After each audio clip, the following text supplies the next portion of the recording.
Hi, today I'm joined with Andrew Holland, and today's topic is about SEO versus GEO and whether it's the same thing or whether Andrew believes it's something different. So let's kick straight off. Do you genuinely believe that SEO and GEO are a different skill set? 100%. So, to be honest with you, James, and thank you very much for introducing me. I think what we have a problem with at the moment is GEO is what people think it is, and depending what you think it is what it is, and we haven't had it defined. It's not out there. It's like the earliest days of SEO, and most people have fallen into SEO, and they weren't there at the very beginning, and very few people were. So what people are struggling with here is a thought process, and I think the strategic thinkers are going to win bigger on this, and the ones who are very narrow in thought processes aren't. And you have to have a really open mind, because what GEO is today isn't what it's going to be in a year's time or 2 years time and so forth. So my belief on GEO is that our job as businesses or as SEOs moving into GEO is to increase organic revenue for businesses. We're not here for, we literally, that's our role, to increase organic revenue. Otherwise, we'd get out the way and let everything happen the way it normally happens. So I believe generative engine optimization is literally us deploying techniques and strategies to increase the likelihood of a large language model recommending a business in a buying situation. So, and that goes back to the Ehrenberg Bass Marketing Institute's version of marketing. And they say to grow a brand, you need two types of availability. You need sales to grow a brand. Everyone knows that. Sales, sales, sales. How do sales happen? Well, you have to increase two assets: mental availability and physical availability. So mental availability is the likelihood of being thought of in a buying situation, because the human mind is the first search engine we use.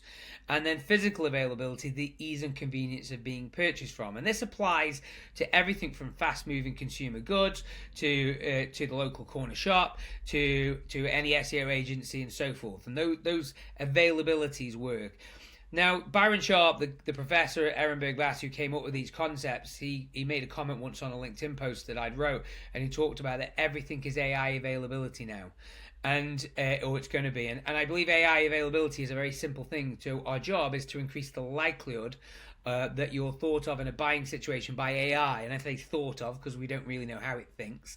And that is AI availability. So our jobs as GEO is to increase AI availability, which leads to that likelihood of being thought of in a buying situation, and that should lead to an increased propensity of being purchased from in the marketplace. So, and that's how I call it in a nutshell. That's why it's so different from SEO, and that's why I view the differences in terms of, holistically, we're doing things very, very differently. We're not talking about matching queries to documents anymore. We're not talking about all these really advanced technical stuff that we've done for a long, long time. Well, there is some elements of that, and there is lots of crossover. But I think what GEO does invites different marketers and aligned search with more marketing channels like copywriting and PR especially. And what that ends up doing is creating a very, very strong channel. And this is why I'm so anti the it's just SEO perspective, because SEO is a hard sell for a lot of people. We've burnt a lot of people as an industry. We've burnt people. Tactically, we're all over the place. Whereas this actually, it aligns so well to brand marketing and marketing principles that it becomes an even easier sell, and the benefits are straight away. And it's not buy now, get results 6 months later or 12 months later. It's buy now, and we're going to give you absolutely things that are benefiting your business in day one. So I'm a big fan of GEO. I'm a big fan of selling it separately. I think it's good. It's very target driven, and I think I wish the SEO community would get behind it.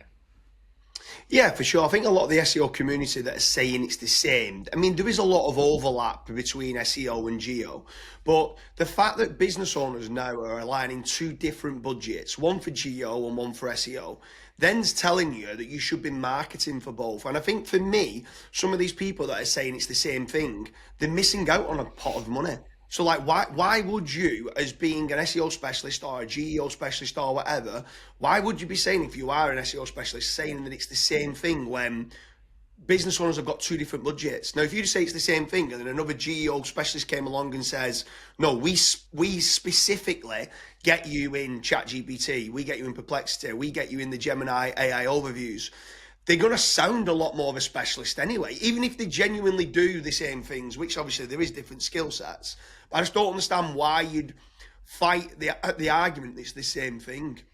What would you say to people that do that? James, I mean, we're very aligned on this, and I don't get it. I absolutely don't get it. I think it's defensive, and I think there's a bit of a herd mentality, and I think there's a bit of a resource herding. So the fact that somebody's come along and said there's a new thing, and it's been decided, the title has been decided by other people, and it's been decided by Silicon Valley, really, because they call them generative engines there, and it's been spread out. And to be honest with you, the title is for me is irrelevant. It's the output is, you've got two different outputs. If someone types something into search engine with a keyword, then you obviously get the search engine now until AI mode goes default or whatever they look like at the end.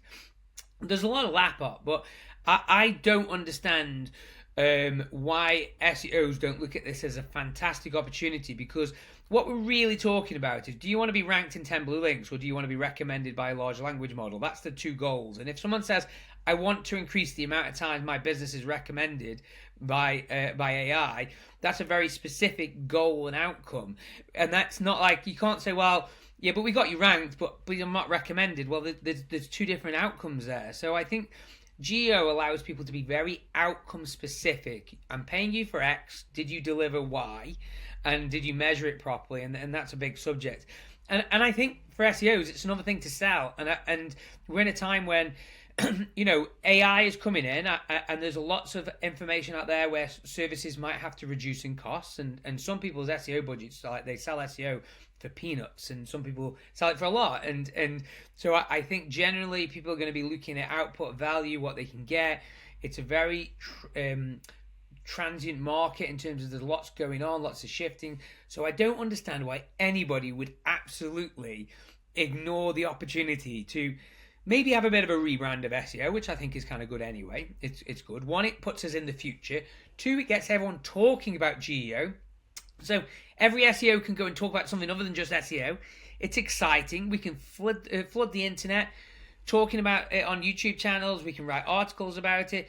We can get every marketer back interested in search engine optimization in terms of not SEO, but everybody, the SEOs can drive the conversation around GEO, can own it, because I guarantee you, once this becomes bigger, and obviously yesterday we had Adobe purchase SEMrush, or announced they're going to purchase SEMrush for 1.9 billion, and in their press release it talks geo. That's all it talks about, and then SEO afterwards. GEO is the future, and all these kind of things. That's where it's going. No one drops £2 billion or $2 billion on a purchase without having a lot of people, data analysis, lots of experts look at this. Then they know what's coming. They believe this is the next thing. And whether or not that's right or wrong, I just think it presents a great opportunity for SEOs economically. Yeah, for sure. Are you all in on the name of like obviously some people call it LLM optimization, AEO for answer engine optimization. Obviously some people call it GEO. There's lots of other names out there for it. Are you under the bandwagon that everything just should fall under GEO? I think it's an accurate term. I don't like the term answer engine, because like that just makes me think of Quora and I think Yeah. you ask a question, answer it. That doesn't actually mean much, because what happens is you're looking at what's been generative, and I actually don't think it's. Look at Gemini 3, also dropped this week. I mean, this is how fast it's progressing. Gemini 3, although I haven't played around with an AI search, I played with Gemini 3 and it's incredible. I mean, literally ChatGPT have got to then. ChatGPT are going to, their OpenAI are going to come back with a left hook after this one. So, and what it does in the AI mode, it generates lots of things. I mean, it generates diagrams, cards, recipes, images. So I think what we're talking about is generating things. There was a blank canvas before, and then now it's generated a response. And that generation, if you can get your business in that generation at relevant moments, I think that's great. And I think generative engine optimization is even bigger. So it's not just it isn't just in terms of how should I describe it. It's not just digital. Firstly, so generative value then seeps into real world. So for example, let's take music artists is probably the first description of this. So they're all on Spotify. They're all being streamed. Where is the value in music now? It's in the live recordings. It's in the live. It's in the just released. It's in the moments like that you get an album first. And this was something that Kevin Kelly wrote about in 2016. A massive fan of Kevin Kelly, former Wired editor. And he wrote a book called The Inevitable.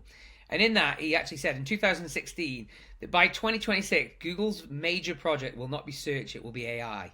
So that's like 10 years ago he wrote that.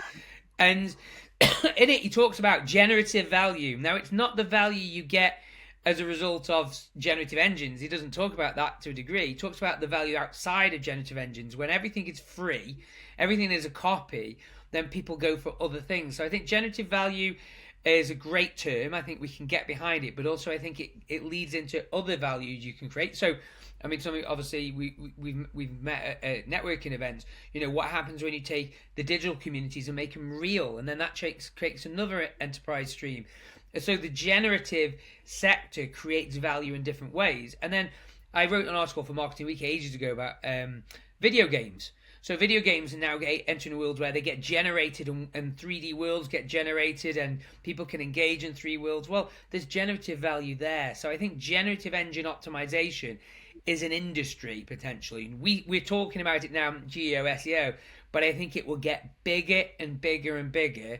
And for example, you know, SEO communities and Caswell started an app and things like that. You know, eventually you'll end up having worlds where you can go into and you can scroll in and meet people online in digital communities where they're almost like generative and so forth, and you can visualize things differently. So I think we're at the very, very, very tiny part. So a generative, I think, is a great word to hook onto, better than the others. But I also think it's about expanding the market, because generative engines are not just going to be about search. They're going to be about worlds, products, platforms, everything else that goes on with that. And the economic opportunities are going to be huge. And also, when generative and digital becomes such a big place, then the real world also then starts to get value out of that. And that becomes a different whole conversation.